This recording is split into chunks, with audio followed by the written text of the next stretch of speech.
Voilà, réalité sur le terrain, Doudou Montiri, Moron Djambé, et les exportants là, je vois Bruno Nzinga, Kissia Vanjolo, et pourquoi pas Demersi Kifou, Alain Kabongo, même Makonda, merci. Jameda Lios aussi. Hein. Voilà, alors Toza, félicitations pour votre nomination. Hein. Donc, Jameda Lioso, DGA, Nagatia ACP, qui tourne trop. Coup de chapeau. Alors, Tozo le Béla, Makambouya, pénurie à carburant, et surtout, la trilogie métro, boulot, dodo, est-ce qu'ils ont respecté? Et jusqu'au 15, hein, donc dans une semaine, ça sera comment? Et j'ose croire que les autres gens, la bande de peut-être les confrères, Patrick Yalé, où on a épée, on peut s'en mécaniciser. D'abord, bonjour Patrick Yalé. Ouais, bonjour, Montiri. Santé. TP, santé, malam. On a félicité le nouveau DG à ACP, notre confrère Jean-Médard Liosso. A souhaité plein succès dans le mandat. Il y a DG, bienvenue Barry Bakoumania. Très bien, alors, comment? Au sein de Nipo, comment? Dans Moussala? La longue la tango ya moi ya ibandeli makasi. La mesala kulonga mwanda kuwer mo pour s'animer. La que comme zela isa embouteillage ezali suite ya kokoso ya pitulu yango sala dans longue mwatango longo bani pour la komela binoa ko yanula na mituna simana yango na lekala musala. Alors beaucoup de spéculations, n'importe quoi, alors dites-nous un peu, c'est dû à quoi les amis? Situation actuelle ezali simplement likolo ya retard oyo bateau oyo ya na pitulu pour la approvisionner ba société ya biso ya pétrole ezui yango likolo ya retard wana ba ebate kaka pitulu ba société ya pitulu elongo na ministre oyo ateli makambo ya pitulu ba yokanaki sima ya masolo balobi ete bakitisa plafond to ba plafonner quantité ya kotia la ba client pitulu ozoyoka pour et permettre et bomba biso kino bateau oyo qui retard et kokoma pour être bateau et kokoma le 14 septembre yango balobi na yambo ete to ko bakaka kozwa pitulu lokola loko ezalité pos e ko kanga biso te esuki esili yango ba plafonner ete mituka oyo ezali na ya minene basuka na 30 litres mituka ya mike basuka na 20 litres par jour pour te ba calculer ndenge ko permettre et fandisa biso kino ti le 14 tangu bateau ezo ki retard koya l'état bateau eye etiki pitulu eleki na ba pipeline naza na likiete na mokolo elandi déjà situation ekozonga bobo mesano ozoyoka ezali pasi mais esengeli bala mboka bayeba ete mikakatano oyo tomandi komona kaka biso na Congo te bato baladaka basango bayebi teke mikakatano ezosima bamboka ebe na mokili ezali mbilinga ekota uta bitumba oyo tozoloba ntango nyonso ya baris na baUkraine nde esala mwa perturbation na ndenge ya approvisionnement ndenge bandaki kosalama ozomona nde babato mosusu komona esengeleke ya boye echanger direction po pasi oyo toza nango eza ete biso tosombaka te pitulu ya topesi mbongo bapesi biso pitulu tozwaka pitulu basociété ya pétrole bateki basali calcul l'État a bakisa manque à gagner. Pourquoi manque à gagner? Pour être pitulu était comme te na prix réel. Pour ce qui était comme na prix réel, mon temps on est en kozala, na mon temps on était comme te. Mon temps on est en kozala 4000 et quelque chose. L'État a joué en charge. L'État a joué à peu près 1700 francs le en charge. L'État on va sauter à pétrole bateki, ne basali ngala sisi koyeba. Boteka ki mettre équipe combien pitulu biso l'état esengeli to bakisa na bino motango boni desi babangale sisu wana l'état akwaka mosolo apesi mais bango ba fouti ba compagnie parce que biso pitolo ozomona ezali nzela o l'état joie ezali nzela moko ezali pétété pour être mobu na mobu esengeli l'état atiaka eloko moko lokola 60 millions de dollars par mois ozoyoka car monsieur ezala rappel l'état ju mois retard kasi l'état azalaka na obligation pe afutaka motango wana ozomona yango esalaka ete bato mosusu elinge yesika bamoni mutu akashi moko te boya kozwa kashi awa mosusu bona bachange nzela parce que baza na bato bazotekela biso pitulu na bacompagnie wana baza bakomelesa zoyoka komelesa alandaka esika bakopesa ye mongo na ye na lombango zomona ezali pasi kasi pasi wana tondima yango po te soki mpe leta lobino natiki na ngai ya solo ete pitulu kobana komonana ntango mosusu ya ebele kasi talo na yango eza na petit peuple mosusu ekokoka kolanda te mpe ekobongola ekomatisa talo ya biloko ebele oyebi soki pour tous les mati transport ekomata biloko ezowuta na biso na ngambo ya bamboka na biso arrière pays mpe koma na biso awa ekomata yango na pasi wana leta alobi ete esengeli ya subventionnaka po ete motango ya pitulu eninganaka mpenza te soki elingani ata na 100 francs ata na 200 francs po toyoka yango mpenza pasi wana mingi te. Merci beaucoup. Wana batwazi éclaircissement. Na liki ete batwazi éclaircissement batu ba sala oyo mbula matali to bambula matali balobi to basengi po ete ata na misu bakomona ndenge batu wana ekoya na pitulu oyo ekosala eza na réserve ya 3 mois. Pour ça, la question qu'il y a la réserve à 3 mois. Ça veut dire consommation de biso à pitulu et comme il paie et mati. Ozoyoka et mati dû à quoi? Et mati suite à spéculation.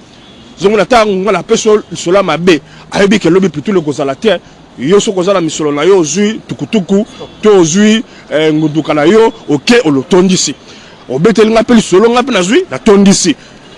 Ozoyoka demande combien belé? Demande combien belé? Demande doit les provoquer suite à spéculation. Ozoyoka batu ba céder la spéculation te pitulu ndenge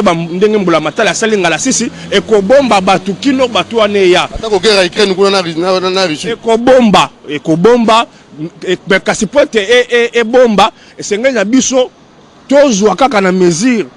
oyo ba pesi ba ngunduka minene ezui suka 30 litres biso ba oyo tozala bengunduka mikie tozui suka 20 litres. Ozoyoka ezate sokoza mokonzi aloyena ba pulusu mabenga na batu basalela yo plein ozuna ba te wala de eza manque ya civisme sengeli pe na biso to yokola civisme oyo to bungisa pe tango mulai na mboko oyo. Merci beaucoup Patrick Yale, à la prochaine occasion. Na tondio botoni. On voulait là ko tungisa to ko tona kati to tuna pe bato o neni ba mosala awa boye ekosala pe malamu mingi. Vraiment les cambo ya pnerie ya carburant toujours content no awa to e babato ba yendere nini ba yemosala ndeni na monde ngolaso azo mosala ndeko na biso mbote na yo tengite ba momuke ye makolo to ye na mutuka. Bonjour les grands journalistes. Naïe vraiment moi makolo na poussane malembe na magasin na zu boulevard 1500. Alors prix mati toté. Prix vraiment ça au matin. Na la matisi ngo ba ko ba chauffeur to. En vrai dire, et ça va chauffeur parce que va déclarer que carburant est athée. C'est ça aussi le problème. Donc on est augmenter prix à transport. Sans pas autorisation sans autorisation bango moronde. Merci beaucoup. Voilà, alors toujours Koba donc on va tourner mon sala. Ah moté. Vous allez bien hein? Vous allez bien très bien. Ça c'est bien. Alors tout à l'heure bato mon sandé pour l'en vouloir et ça on ça tout content noa tout le monde dans bureau tout à l'heure bato ba mon sandé papa na biso bango bilimo lo baraté hein bilimo lo baraté ba lo baraté vite va tout content tout à l'heure bato ba mon sala ndeni on va kamango liste ndeni ukosala windeni ndamazo batela biso tozaka na makambo ezo tolisa biso oyende nini est-ce que vous transport facilement to bima na biso pour la moni bato bazo lenga baolia bafufa minini oui penda wa mukulu na nzela toye embouteillage au sakanate donc il faudra moto kolongwa nga senti ko kuma il faut 10 000 francs vuta moto ba essence ezate na nzela ba tuke toni on se base matsa ba transport kili donc ko transport ngo ba matisa ngo batindi bango to bango ba matisa transport ngo bazo matsa po carburant ezate ba biso ba station su ba ba carburant na bango me ba bombi ba carburant na bango bo nga ba matsa personne tout to ya bongo mi tuke toni na ba station donc tu comprends. Alors, ça on a évité,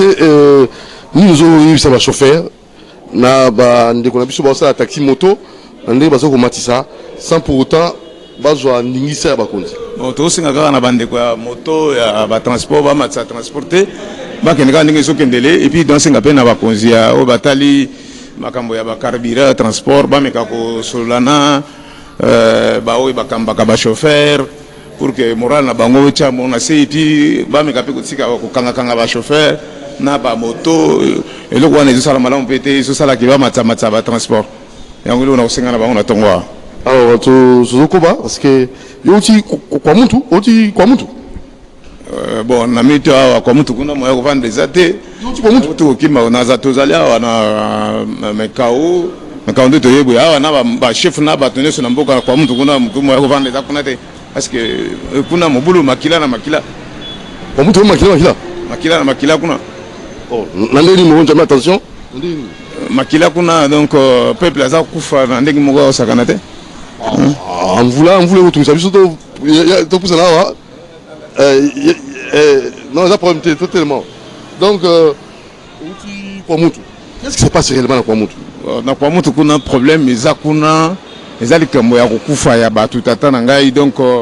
na kwa muntu makila eza kosopana ya bafumu ya population donc na ndenge moko sakana te guerre eza kuna donc ce lisolo ngo eza pena dû à quoi parce que tolongwe to pesi mbote na monsieur Mila du personnel mbote na yo merci il s'est clairement ni nezo le kakuna avant to koma ko conclure makambo etali pénurie ya carburant likambo ni na kwa mutu ebala ki ndenge nini likambo so likali na kwa mutu mingi ezali likambo ya mutema mabe ya bandeko na biso bayaka oyo tofani na bango tamolai bambula ebele or bazalaka na complot moko contre teke wumbu pona koluka kozwa mabele oyo ezali ya kwa mutu mabele oyo ya kwa mutu na territoire kwa mutu ezali ya bateke bango bazalaka na plan nango butu moi babongisaka balamba kaka mabele pour que balamba kaka ba plan na bango pour que ba récupérer mabele wana alors yambala oyo bamonaki ke po ba récupérer yango esengeli basilisa baboma bateke nyonso wana kuna bazana kwa mutu ça bango ba récupérer terrain wana babani wana kokata na bamfumo mitu ya kokata ko boma population ko buka bandaku naza kuna ma statistique wana ko sala bino yango oyo ndenge nini makambo so leka kuna donc makambo za sere ko boma na ba militaire oyo gouvernement azotinda pona ko sécuriser donc situation est vraiment très sérieux très grave vraiment bango bazo sala ngo bazu makoki wana wapi bazi makoka ko sala mabe wana wapi parce que civil comment est-ce que ba ko bomba to na biloko nini bon bazaka ba civilité bazana bato na bango bazo ko komba na kati na bango ba soda bazana ba militaire parce que ba ex-phase mingi ba ko tukuna mingi ba kotina bango ba ex-phase wana bazana ba aka minduki ya armée de guerre bazaka ba civilité bazui bazana bato na bango bazo fournir bango yoko ndima bitumbe ko sala banda 5e mois au toke 5e mois vers la fin au tozali 9e mois à peu près 4 mois bitumbango isokende ba mutu azala kaka na ge na zamba bundaka soki bato bazo renforcer te et ko sala mate bazana bato na bango baza ko renforcer bango bazo pesa bango makasi pour que bako bana ko boma population na ngambo wana kuna statistique ni ngo pesa biso donc awa na lingi tout d'abord avant na loba makambo mususu oto zanango na lingi na pesa information na bato selon ba source oto zanango na bandeko oyo na zana ko bandeko bananga baza kuna liboto eza kuna vérifier à la source oui à la source na pesa information tout d'abord par rapport ya nombre ya bato oyo bakufi kuna bato bakufi ebele koleka na banana na bandako batumbi kuna il y a au moins plus de 217 maisons brûlées plus de 217 brûlées na la kena content mais ba équipe eza kuna bandeko baza kuna baza ko landela makambo tozani tozolo baba na yo na za contact na ko cha en contact na bandeko baza kuna yo ndenge ni baza ko mona makambo plus de 500 personnes bakufi kuna bato babomi ba civil ba kolomboka bateke plus de 500. Mais estimation tozuna ba kambia mboka nous avons nombre on a été. Non mais quand on a eu plus de 500 personnes bakufi kuna. Ça c'est trop. Ça là c'est ça reste à vérifier. Si le faux là on en a pas. Bangombe ya batukuna 5 na 217 maisons brûlées 26 gombe oyo babomi kuna oyo babomi ya koboma oyo bayaka na bazoboma bazokende koleaka 62 ngombe oyo bango ba récupérer bazo déplacer na yango bazo tambola na yango ba moto oyo bango ba botoli plus de 217 motos oyo bango ba botoli ya ba 4 canaux wana ba oji wana ba boutique ya batu ya Congo ya Luba ya Tetela ya bikolo nyonso ba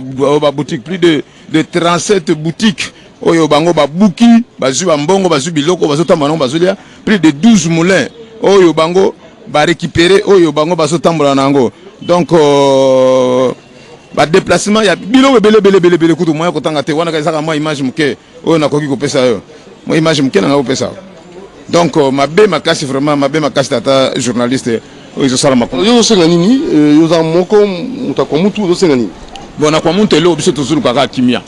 elo tozulu ka kimia kimia vraiment parce que kimia yango tozana ngo bosenga elo ezana biso pasi makasi monsieur journaliste na lingina meka ko yebisa ba konzi pe une façon pour ngana répondre na bande komoko oyebi il y a un certain Kianfu oya utu ko leka na télévision semaine uteleka Kianfu wana azamutu oyo sengeli gouvernement elandela ye parce que Kianfu yende akitaki na Kinsele na mboka Kinsele donc na minute au moto aza comme commanditaire oyo azomona na monsieur Kianfu akendaki wana na Kinsele po acha carré na c'est-à-dire acha sika na ye comme fumu ba récupérer ki na Kinsele bongo moko ya ba député ya Mandombe pesa mitindo kibame na nani ndo na mashambio akomi kuna na mashambio récupérer commandant récupérer kangie wana afanisi wana azu ordre ko uta la commandant azu ordre uta na bakonzi na gouverneur ko bakeno azala wana selon ye alobi que non akokende te gouverneur ebisa vanda dans 2 semaines ye na zongi kuna te dans 2 semaines ye fa zonga kuna po ay ba kotala makamne après moment atindi batindi mbongo 150,000 francs la preuve en molo ba non nazana mutu utolo ba makamunde ko azala bandeko ba laki kuna bandeko ba laki kuna oyo bazalaki sur place batindi mbongo wale nde mutu wana Kianfunga babenganga na 1 heure pona kuluka mutu wana kuluka kutala ndenge ya kutoko récupérer mutu wana na mungata voyez yalo batindi mbongo mutu wana ba libérer yene mutu aza commanditaire mutu aza ko bon bato mais eloko sala biso passé mikole uta koleka na moyen na télévision na point de presse moko Tata Nabiso, notre patriarche que je respecte beaucoup, que j'aime beaucoup, Papa Nabiso, président de l'Assemblée Mosso, alors nous avons Kianfu Mokote, à Longwa Bandundu Aya, Namabela Bateke, pour nous tirer Banfumu, pour nous lobalikamo Banfumu. Alors, après, Mikoloto le semaine, je crois c'était le dimanche, tout le monde Kianfu, c'était un Kianfu, na télévision DJ Mairie. Alors, na émission azo sala émission azo lobake iye azalaki kuna na Kinsele plateau ezali mabele ya bayaka o esengeli bayaka ba récupérer yango ye pa kendaki kuna après ko kende kuna nde aye ko bima alors et ça le biso passe pour komona que oh mais papa na biso oyo tolingaka mingi moko ba papa na lingaka mingi mokonzi assemblée alors baki ke Kianfu moka yekte boko Kianfu ya bimi na télévision ya on azo kanisa na on c'est là que papa na biso mokonzi assemblée ala saba yebisa biso Kianfu wana soki yete to aboya Kianfu wana donc eloko wana ezo sunga biso te et puis mais c'est Kianfu wana a telemi azo loba que mabelo yo eza ya bayaka deuxièmement lobi na quoi ngaliema alaki mundibu azalaki mutegete bandeko ezo sala passe ezo sala son yango nazo tuna papa Kianfu est-ce que histoire ko déformer yango bandeko nanga ebino bosola nanga bipai na bipai histoire ba déformer yango na mboko na yebi ngaliema dale ngaliema ezaki teke ngaliema comment ya lelo la mukia lobite ngaliema azalaki mundibu c'est eloko moko ezalaka te omoni mutu so aza mutema mabe akoluka loba mutema mabe lobisa batu makamoko malamu te puis mutema mabe omoni ko le dimina batu mayele comment même histoire en parle attends so beti na Google lo komona ngaliema histoire ngaliema Kinshasa tout le monde ko ngaliema biso zo bakoko ngaliema bana ngaliema comment na moi makasi oyo déformé ote ngalema azalaki muyombe kaka mutema mabe pona kolobaki Kinshasa eza ya batekete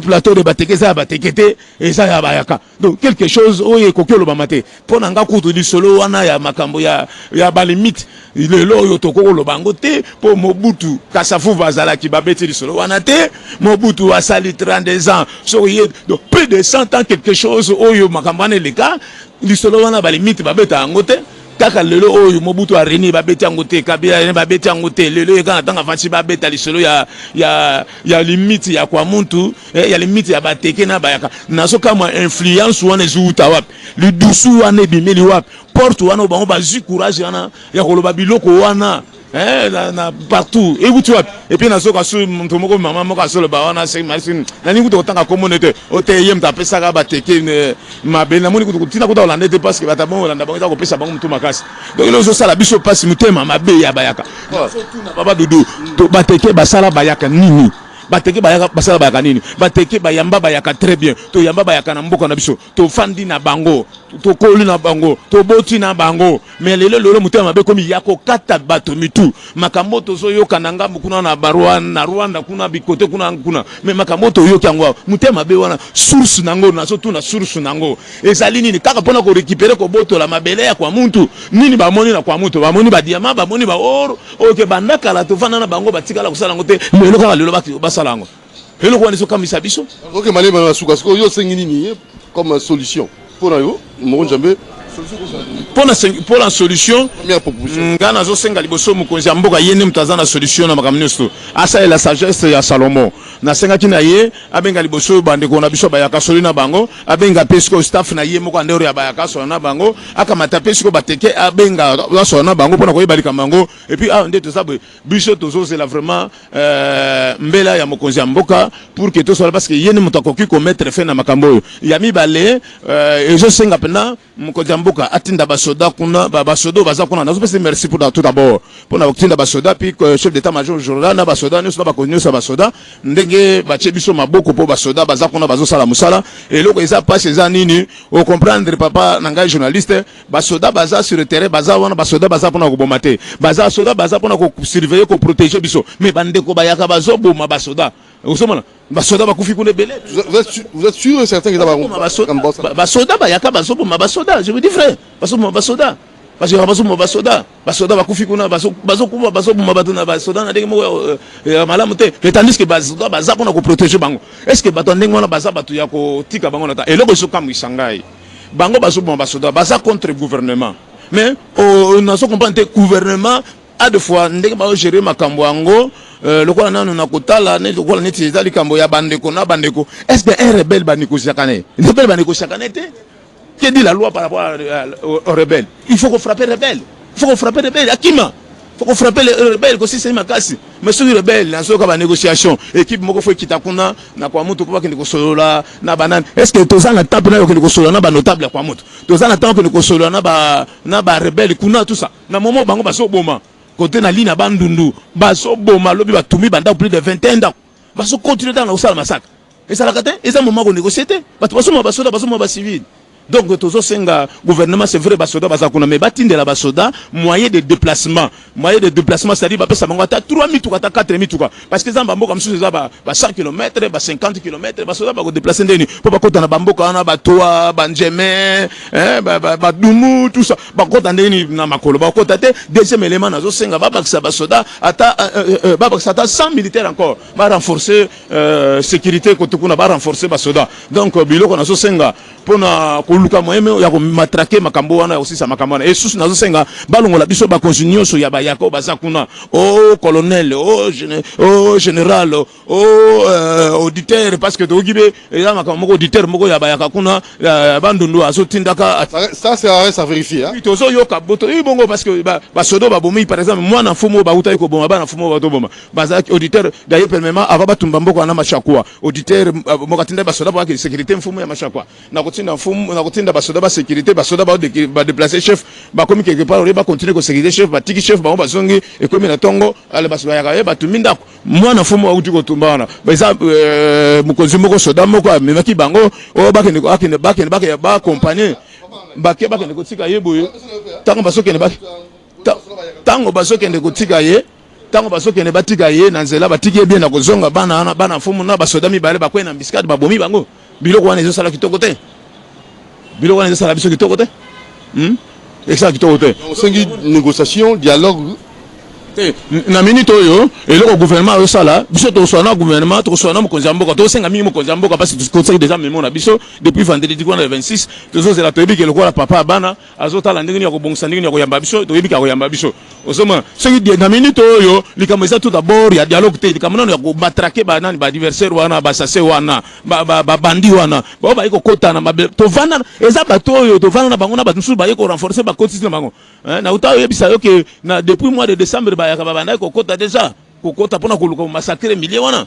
banda mois de décembre bakota ebele bakenda kovanda na kati ya bazamba na baravin na minute tozoloba eza mosusu bazaza na kati ya baravin na bazamba oyo esengeli baéquipe bamilitaire bakota mpona koneutralize bango bitumba ofete ya kwamutu eza bitumba oyo soki mpenza gouvernement telemi atie makambo nyonso en place 2 jours c'est trop voyez 2 jours c'est trop yango nazosenga nazongeli naloba moke mpona papa oyo nani papa oyo Kiamfu papa Kiamfu tika koloba biloko ya soni biloko wana bandeko na nga bayaka bopekisa Kiamfu tika koloba biloko wana histoire ya Congo tokobosana yango te histoire ya Congo tamona moke ata bana nga 6e primaire bakobeta lisolo wana ya nani wana boye donc toboyi biloko wana vraiment donc ya ibeleza pena ya koloba monsieur le journaliste donc tosengi kimia donc permettre ngai nga naloba mwa maloba suka na osenga boye na gouvernement Congo toleli trop makile sopani mingi makile sopani trop d'ailleurs ma pesanga ni nanga wana pesanga eloko nanga na boy pesanga eloko wana pona olakisa sina makila souci pasi makila donc nazo omone eloko nazo choiza na olakisa sina ya makila oyo zo sopana na kwa mutu donc to wana ngone sengote to wana ngone sengote ozomona sina makila makila zo sopana kuna kwa mutu toansi na rouge ya makila ya kitoko te makila bamfumo ezo sopana makila bata na sambela na sa losambo nazolo baboye soki nazo senga na gouvernement baka mataba mesure nyonso basisa euro makambo na minute na semaine tokene soki bitumba isilité poso tozo banda papa bomona bevenema isala manamboka o biloko wana tika ba grimace nazo bisa bomona bevenema isala matina kwa mtu wana bomona balio ebimana kwa mtu o chef coutumier je veux dire ngana nzambe pouvoir na ngai ya l'équipe ya chef coutumier na pouvoir koleka balio ebimana kwa mtu tout d'abord koka ba chef coutumier ba chef coutumier na za nganga nzambe donc pouvoir na lango l'équipe au niveau likolo ya banganga nzaya ya ba chef coutumier osolana na bi balio ekobima soki bato baboy kokota bitumbo oyo ebima pina balio en place ke bato babunda balio nde mutu banda kolia bato simelo na ebisio et puis bon mon événement au salama ce qui réellement ma beleza je veux dire même na Kinshasa ce ma beleza ya ba teke bon mon makambo salama nzamba za juste je veux dire frère na bangisa biso na tango eli ba prophète pe batum suso ba ibana kate ba telemaka yango nazo telema nazoloba nazobondela nzambe nazoloba nzamba za juste na bondeli nzambe na obondela yo pona mboko Congo na obondela yo pona bandeko makile so sopana kwa mutu yo za juste nzambe kota makambo tala makambo banda lelo oyo nazo déclarer makila isuka nilima ko bomba to ekufu esila o continue ko telema mupanga na yo balio bimana kwa mutu wana événement minene sana pour que mboko batu ba yeba binaki ya solo nzambe ozali mbatu pe ba yeba ke mabelo yo pesa bateke mabelo yo pesa bateke na bondeli mo na komona Yesu amen. Voilà, Mouteka Siliki, Mouteka Tomboki, en tout cas, Bakondima Zomambo Sérieux, Bateke Kimé Kota, entre Bateke et Nini. Nangana le vélo moko. Par rapport à Marobamo, na yokaki na mukonzi assemblée lobi, Kinshasa c'est une ville cosmopolite, c'est-à-dire ils ont beaucoup de fandika bato ya bauti mi pa ne pa banko nango bazate. Papa, bato c'est vrai Kinshasa c'est fani na bato baza cosmopolite, mais ville à Kinshasa c'est une ville province à Kinshasa et ya na banko nango bateke. Eloko na fo ye bango. Ma beleza à l'état. Ma beleza à l'état, mais tikana bisayo. Bongo na mujima ma beleza à l'état ezate. Banane bajeda kuna banfumo bazate. On va mboka bazate. Banko mboka bazali. Fo ye bango mutia mabele ya mabele. Obo ne mutia mabe. Eloko wana so za tata so za mukonso za na fo ye bako pesa. Droit mutu ba négliger. Ata mona mukeso négliger droit na ya o sepela na ote. Ya no tele mais la biloko wana jusqu'à dernière énergie. Merci beaucoup. Merci. Courage, calmez-vous. État d'émotion, calmez-vous. Alors merci beaucoup Joël Cadet. Otomoni Peazawa. Joël Cadet, vous êtes venu en retard, hein? Je suis en retard. Voilà que j'ai pris la moto parce que je respecte. Le dossier Kwamutu. Quelle proposition le Cameroun à Kwamutu? Non, le vrai problème c'est que nous devions accepter le vivre collectif. C'est tout ce qui manque aux Congolais. Merci beaucoup. Alors ça n'est fini pour Réalité sur le terrain d'aujourd'hui. Doulou Monti vous dit merci. Donc Moron Djambé, Et l'honorable aussi pourra parler. Hein. Ah, il a déjà beaucoup parlé. Hein. Il a beaucoup parlé, Moron Djambé, comprenez. Alors nous vous disons merci. Félicitations à Stéphie Monthiri. Coup de chapeau, maman 72%, c'est pas peu de choses. Merci aussi à M. Bienvenant Simbana Nantiel, mesure de la prière, c'est l'héroïsement. Merci à maman Annie et Kembe, votre épouse, Naomi et Keren Ansimbana. Suisse 42 bis, c'est un endroit approprié pour la prière. Allez-y prier pour que la solution, pour ma la vie, alors nous vous convions à cette adresse, maman Charlotte, pour vous recevoir, pour permettre à ce que aux Alanesica bien cadre approprié pour la prière. Suisse 42 bis, ciao, à la prochaine occasion.